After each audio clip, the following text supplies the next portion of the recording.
hop on here for 2 seconds to talk about this product.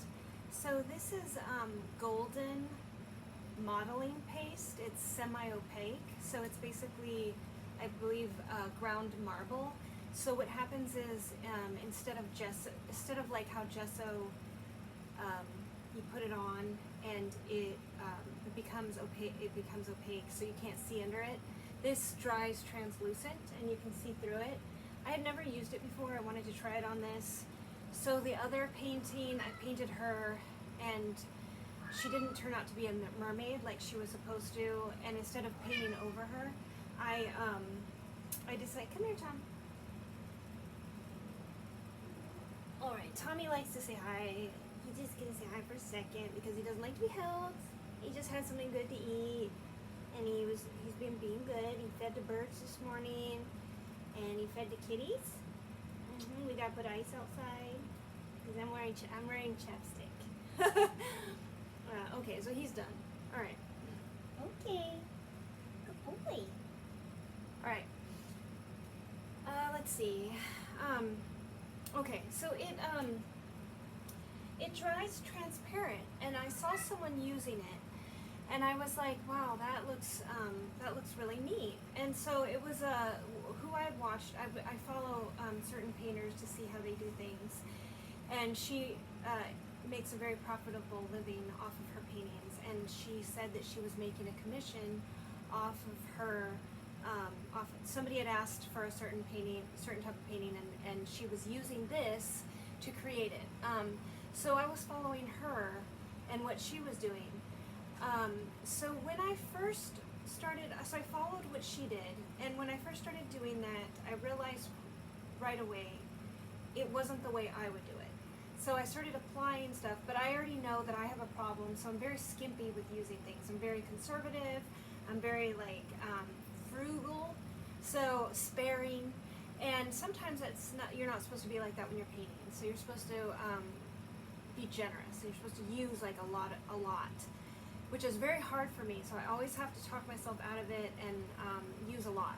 So oil paint, especially when you're buying quality oil paint, it's expensive, and it's hard for me to use a lot of that when I'm using that also. So I wanted to give you my analysis of this. Okay, so when I first started applying it, I did the underpainting, and then I put this over it, and so it's applied just the same that you would apply gesso. It's applied the same. So you put the underpainting in acrylic, and then you put this stuff on. And the girl, when she did it, she applied it very, very thick, really thick. So when I first started applying it, I saw my picture, and I started applying it, and I wanted to start applying it thin. And I did that by instinct because I liked what I saw that way. But then I know that in general, whenever I'm doing anything else, I'm always applying stuff. I'm never using enough. Since I'd never used the product before, I told myself I'm going to do what she's doing because I don't know what I'm doing. And I can decide later if I want to do that or not. So I think I've watched this girl do her painting, and she always uses way too much of everything, which I don't know. Maybe that's it's a good thing. She sells a lot of paintings. So it's hard for me to get. So I always have to talk myself out of using a lot. So basically, this is what I'm thinking. I noticed. So when I saw the outcome of this on her side of her painting. I wondered if it looked, so when you're looking at this, it looks dry, and it looks like it needs something to glossen it up. So I thought I was imagining that. I thought that maybe it was glossy on her side. It's not. So it looks dry. It looks like what it is. It's dry, and it needs something to make it glossy. I was right. So when I had first wanted, if I was to do this again, I would apply it thin, so if you can see it, it's dry. And it from the screen, it looks different. It looks like nice on the screen, but in person, it looks like it's not done. It looks like you need to put something over it. It's too dry. Okay. So if I was to do this over again, I would do it the way I instinctively wanted to do it, and that was only to do some parts of it and to do it thinner, because I would use it for to make the background look like it was further back and to add texture to the background. So I had noticed her when she was doing her painting. She said she was using it as a commission. And then she put it away, and then it was never, I don't think it was ever sold. I think she realized, she started to paint over it because she's realizing what I do, what I'm realizing now. So it was like she was painting over the problem, and then this was disappearing. And then she gave up, and maybe she just painted a new painting for the guy, and gave up on that one. Or started doing something different. So what I am thinking to myself is next time I'm going to do it the way, I'm going to use this because I like it. I like what it's doing, but I'm going to use it a different way. I'm going to use it sparingly. I'm just going to use it for the background. The other thing I was going to say is it's important not to like freak out, because I think I have a tendency to be like, oh no, it's ruined, what am I going to do, and then paint over it, and like, or like try to fix it, and then I'm doing all kinds of stuff that I shouldn't be doing. So you need to like, I need to, or you know, when this kind of thing happens, is to stand back and remember what we liked about it, about the effect of it before we started. So I like, probably what you're seeing now, is it has this effect, this background effect. So this one, so I had painted her, I don't know if I can get her out here. I had painted her like this, and see how vibrant that is? So the difference is when you put the opaque in, then it turns out like that, and then you're gonna put oil paint on there, and it's gonna make it vibrant. But the problem is that the whole thing is, it looks undone. So you can't like sell it like that unless you're gonna be able to make this vibrant somehow. Which is hard, because if I use it, how am I going to do that without ruining the effect? So I have to figure that out. Okay, so that's what we're going to be figuring out, is how to do that. How to, you look at it and then you just say, okay, don't, calm down. How can I save the magical, weird effect of this, and also you know, bring out the other qualities to it, like the reason you did it in the first place. So that's my analysis of this. So this is expensive. I got a small thing of it, and I'm gonna say I used half of it on this board, which I think might be 24 by 30 something. I can't remember how big this is. This one is a really heavy masonite board, so this one's thicker than the other ones. It's thicker, very heavy, nice. You want them thicker rather than the thinnest ones, because the thinnest ones have a tendency to a little bit warp a little bit. So the thicker ones don't, and it's just, I like it.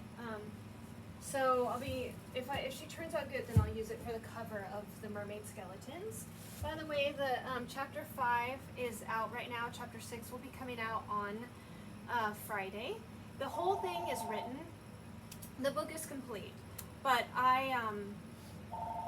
the book is complete, but I'm just need to figure out the marketing and YouTube channel, and I've given myself time to, you know, as much time as I want to like finish the covers, and then I'll be able to do everything I need to do. So it's interesting. This story was actually written a long time ago, but I lost it because I had ruined my old computer, and I thought I had lost this particular story. But then someone reminded me of something, and I went back and I was digging, and I found bits of it. And so the old story was like pretty much completely different, mostly completely different. It was in Florida. you know, the character, you know, the guy was living next door. They had a totally, the love story was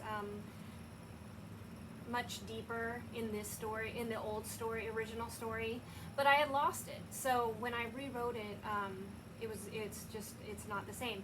The other thing that was there was the Lori character was a scientist. She's a scientist still, but I had all these, this huge, she was like big in giving speeches, and she was all scientific facts, and she had all her, I think during that time when I had written that story, I was thinking, I was very pleased with it. But then I was thinking, people don't like to read that. People like to read stories, not a bunch of facts, and like they don't like that like I like that. So I remember thinking that, and then what really made me go back to look for that story was that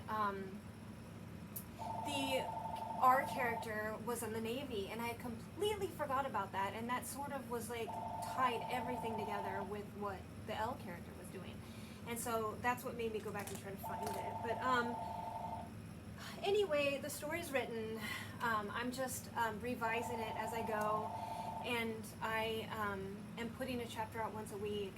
I'm going to try to do the YouTube channel. Subscribe to my YouTube channel if you haven't, because those need to be longer videos. I'm aiming for once a week. Just still trying to figure out what to do. Those ones are going to be longer. I don't know how long they're going to be. I haven't planned it out. So I like, you know what? I like talking about science. That's what I like to do. But I'm painting. So I'm not sure, because I was thinking about just talking about nothing. I could talk about painting. I could talk about, I don't know, what do you want to hear? Because if you want to hear, I've got like facts here. I could talk about, I could teach you how to paint. I could talk about, you know, all kinds of things. I don't know. I'm not sure if it needs to be, I mean, maybe it needs to be organized, but okay, so I also need to be doing a blog, well, at least once a week. So this is what I'm pulling all together. Somebody's calling, I don't know. I thought, okay, well, you are all set if you're going to be using this. It's golden molding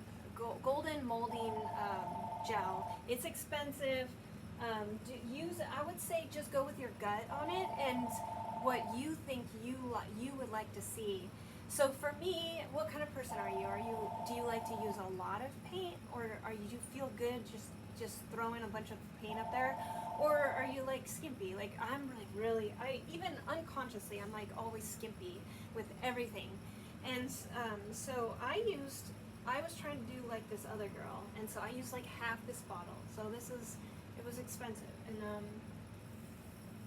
I would say while I was applying it, I had a gut feeling for what I wanted to do with it. I could feel it already. And I would say if you have that feeling, go with it, because that's going to work for you. Okay, I better call this person back. Let's